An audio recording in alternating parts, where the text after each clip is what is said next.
말씀과 기도로 하루를 시작하는 모든 성도님들을 축복합니다. 오늘 함께 묵상하실 말씀은 레위기 16장 23절에서 34절입니다.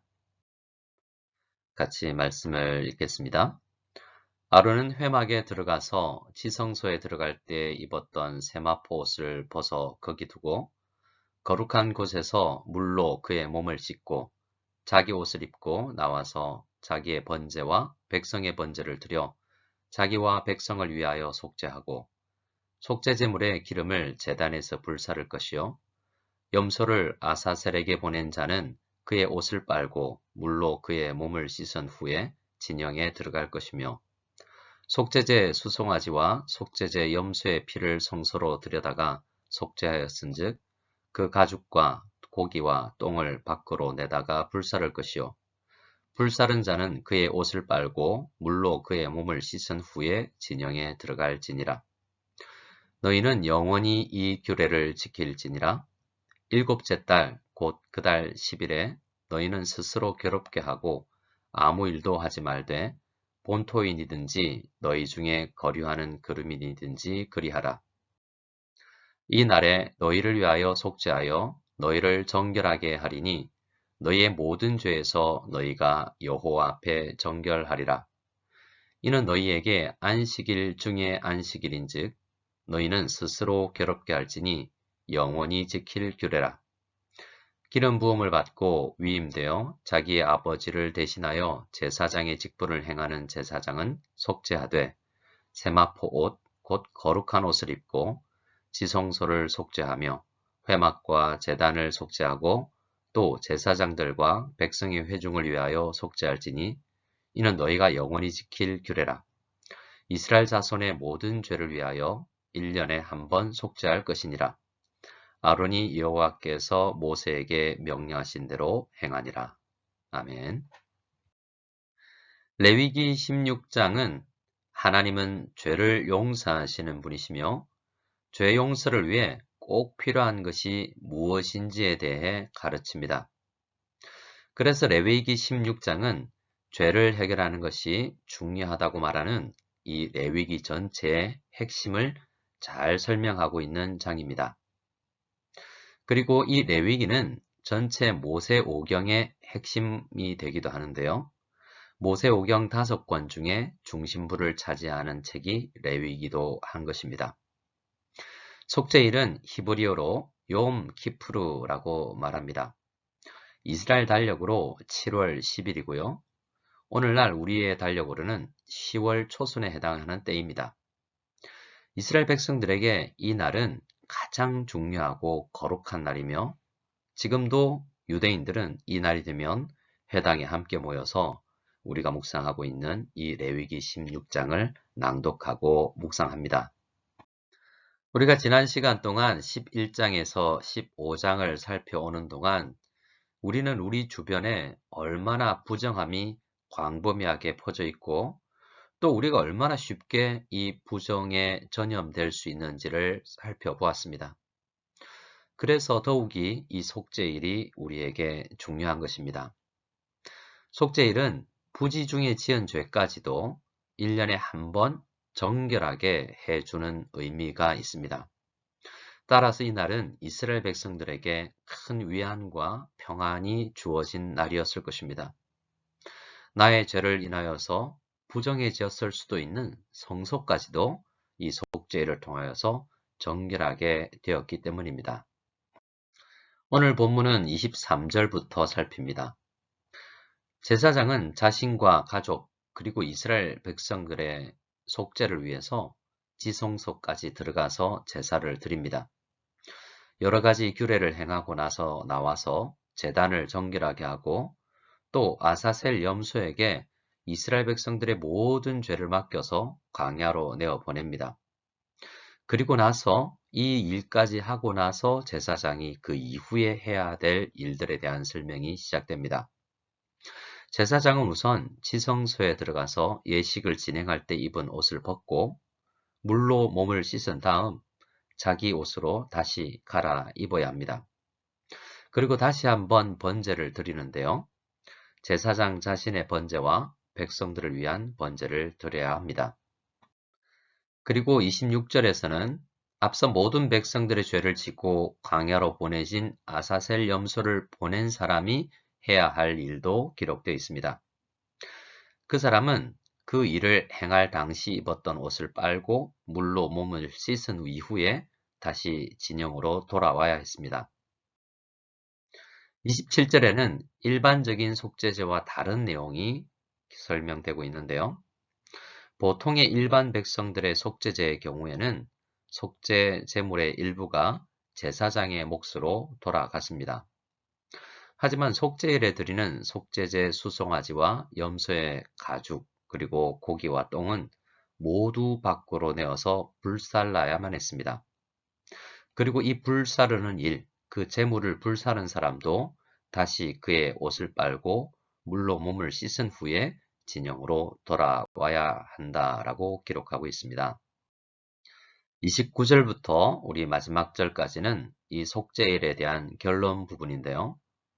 먼저 이 결론 부분을 보면 속죄일의 규례는 영원히 지켜야 할 규례라고 강조합니다. 29절에도 그러하고요.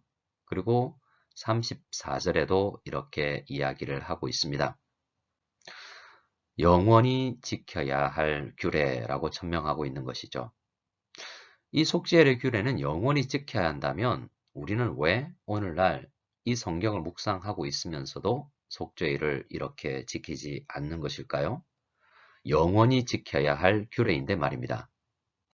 그 이유에 대해서는 히브리서 10장이 잘 이야기해 줍니다. 구약시대 대제사장들은 매일 서서 섬기며 자주 같은 제사를 드려서 자신과 이스라엘 백성들의 죄를 위해서 제사를 드렸지요. 혹시나 매일 드리는 제사에서도 살피지 못한 부분은 1년에 한 번 이 레위기 16장에서 이야기하는 속죄일을 통해서 해결을 했습니다. 하지만 예수 그리스도께서 이 땅에 오셔서 더 이상 다른 제사가 필요 없도록 십자가에서 자신을 흠없는 어린 양으로서 모든 사람들의 죄를 위하여 한 영원한 제사를 드림으로 인해서 우리는 그 예수 그리스도의 제사의 공로를 값없이 누리게 된 것입니다. 그래서 예수 그리스도의 이 십자가의 첫 순환의 금요일은 인간의 죄가 단번에 제거되는 최종적인 대속죄일이라고도 할 수 있습니다. 구약시대에는 오직 대제사장만이 1년에 한 번 하나님의 임재의 상징인 지성소에 들어가서 하나님의 임재를 누렸지요.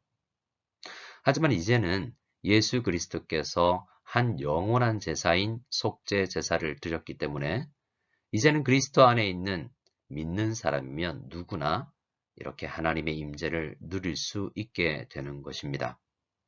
그래서 우리는 이제 레위기 16장에서 이야기하는 형식의 이 속죄일을 지키지는 않게 된 것이죠. 속죄일에 대한 설명의 결론 부분에서 이 속죄일이 영원히 지킬 규례라는 것과 함께 강조되는 것이 있습니다. 그것은 이 속죄일이 31절에서 이야기하는 것처럼 안식일 중에 안식일이라는 사실입니다. 우리가 지금까지 레위기 16장에서 묵상한 내용만으로는 속죄일에는 오직 대제사장만이 일하는 것처럼 기록되어 있습니다.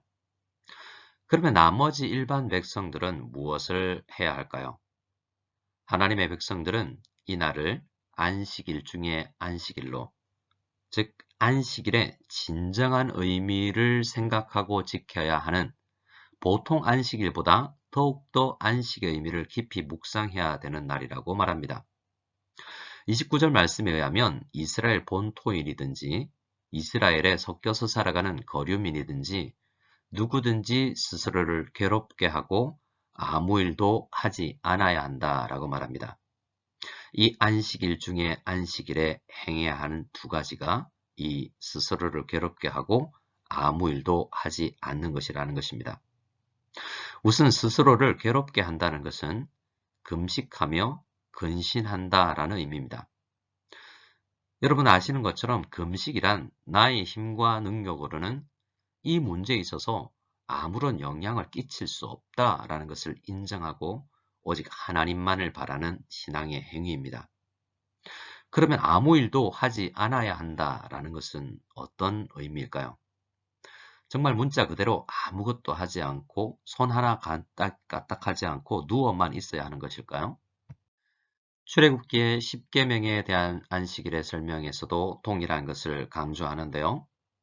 아무것도 하지 않는다는 것은 말 그대로 아무것도 하지 않는 것이 아니라 오히려 적극적으로 그날의 진정한 의미에 대해서만, 오직 그 의미에 대해서만 집중적으로 생각하며 다른 일들을 하지 않고 그 의미를 묵상해야 한다라는 것이 강조되는 것입니다. 생명의 유지를 위한 밥도 먹지 않고 밥을 먹지 않으니 식사 준비도 할 필요가 없겠지요. 그렇게 모든 시간과 에너지를 나의 죄를 해결하는 이 속죄의 의미에 대해서 묵상을 하는 것이라는 것입니다. 성도님들, 요즘 우리가 주일을 어떻게 보내고 있는지 한번 살펴보시기 바랍니다. 우리는 일주일 동안도 분주히 여러 가지 일들을 하며 시간을 보내고 있지 않습니까? 신약시대 성도들도 적어도 이 주일만큼은 우리 주님께서 이루신 일들에 대해서 충분히 묵상하며 시간을 보내야 마땅합니다. 그러나 우리는 주일도 참 분주히 보내는 경향이 있는 것 같습니다. 주일을 안식일의 의미로 살리지 못하고 있는 것이죠. 요즘은 주일을 휴일로 생각하여 나에게 여유로운 시간을 선물하며 쉬기도 하고, 학생들은 밀린 공부를 하면서 시간을 보내기도 합니다. 즐거운 게임이나 오락도 하고요. 우리는 속죄일에 구약 성도들이 금식하며 아무것도 하지 않고 이 속죄의 의미를 묵상했던 것처럼 주님의 은혜를 묵상하며 적어도 일주일에 하루만은 보내보아야 되겠습니다. 이제 곧 우리 신약교회 성도들이 절기로 지키는 고난주간이 시작됩니다. 어떤 의미에서 이 고난주간은 우리에게 있어서 안식일 중에 안식일, 즉 십자가의 의미를 깊이 묵상하는 시간이 되어야 할 것입니다. 오늘 하루는 레위기 16장을 전체를 읽어보면서 오늘 하루를 한 시간을 보내며 올해 고난주간을 어떻게 의미 있게 보낼지에 대해서 생각하는 그러한 시간을 꼭 가져보시기 바랍니다. 주기도문 드리겠습니다. 하늘에 계신 우리 아버지여, 이름이 거룩히 여김을 받으시오며 나라가 임하시오며 뜻이 하늘에서 이루어진 것 같이 땅에서도 이루어지이다. 오늘 우리에게 일용할 양식을 주시옵고 우리가 우리에게 죄 지은 자를 사하여 준 것 같이 우리 죄를 사하여 주시옵고 우리를 시험에 들게 하지 마시옵고 다만 악에서 구하시옵소서. 나라와 권세와 영광이 아버지께 영원히 싸움나이다. 아멘.